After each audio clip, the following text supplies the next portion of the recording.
বাংলাদেশে বিয়ের মৌসুম মানেই সাজ সাজরব, চারিদিকে উৎসবের আমেজ। কিন্তু এই আনন্দের মাঝে কপালে চিন্তার ভাঁজ ফেলে দেয় একটি জিনিস, আর তা হলো সোনার দাম।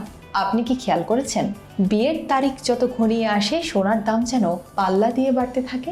আজ আমরা জানবো কেন বিয়ের সিজনে সোনার বাজার এতটা উত্তপ্ত হয়ে ওঠে এবং এর পেছনে লুকিয়ে থাকা আসল রহস্য কি। অর্থনীতির সাধারণ নিয়ম হলো চাহিদা বাড়লে দাম বাড়বে। বিয়ের মৌসুমে আমাদের দেশে স্বর্ণের চাহিদা স্বাভাবিক সময়ের চেয়ে প্রায় 3 থেকে 4 গুণ বেড়ে যায়। গয়না তৈরির কারিগর থেকে শুরু করে বড় বড় জুয়েলারি শপ সবাই তখন ব্যস্ত, কিন্তু বাজারে সোনার যোগান সীমিত। যখন সবাই একসাথে সোনা কিনতে বাজারে ভিড় করে তখন বিক্রেতারা বা স্থানীয় বাজার দাম বাড়িয়ে দেয়।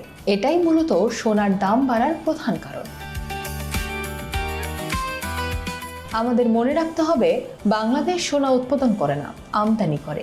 ফলে বিশ্ববাজারে প্রতি আউন্স সোনার দাম কত তার উপর ভিত্তি করে বাজুস বাংলাদেশের দাম নির্ধারণ করে।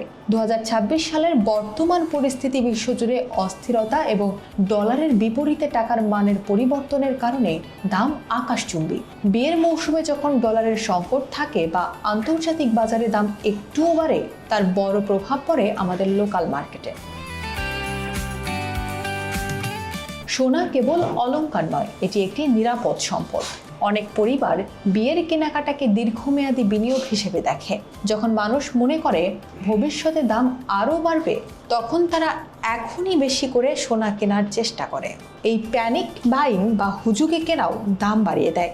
এছাড়া সোনার মানের উপর নির্ভর করে মজুরি ও ভ্যাট যোগ হয়ে বিয়ের গয়নার দাম সাধারণ মানুষের নাগালের বাইরে চলে যায়। তাহলে উপায় কি? বিয়ের মৌসুমে কেনাকাটা করতে চাইলে একটু আগে ভাগে পরিকল্পনা করা বুদ্ধিমানের কাজ। অফ সিজনে যখন চাহিদা কম থাকে তখন সোনা কিনে রাখলে কয়েক হাজার টাকা সাশ্রয় হতে পারে। মনে রাখবেন, সোনা কেবল আভিজাত্য নয়, এটি আপনার বিপদের বন্ধু। তাই দামের এই ওঠানামা বুঝে সঠিক সময়ে সঠিক সিদ্ধান্ত নিন। ধন্যবাদ।